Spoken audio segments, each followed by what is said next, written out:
Asalaamu calaykum waraxmatullahi wabarakaatu. Waa halkii ugu horreysay ee aan ku tukado barafka. Gacmahayga waa kuwa waxaan ku weysaystay barafka. Halkaasaan ku tukaday. Dhaxan weeye, laakiin waxaa ka dhaxan badan oo ka xun ciqaabta aakhiro. Salaada iga tegaysa ayaan go'aan ku gaadhay inaan halkaa ku tukado. Salaada waa muhiim weeye. Marka waxaan u duubayaa tanna wax kale igama aha. Ilaahay ha iga aqbalo salaada, dhammaanteenba cibaadada ha inaga aqbalo.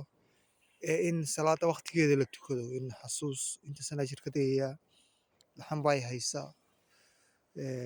Laakiin dhaxanta waxaa ka weyn mabda'ayga, mabda'an adduunka u joogo oo ah inaan Ilaahay caabudo. Marka jazakallah khayr. Waqtiga salaada waqtigeeda waa muhiim.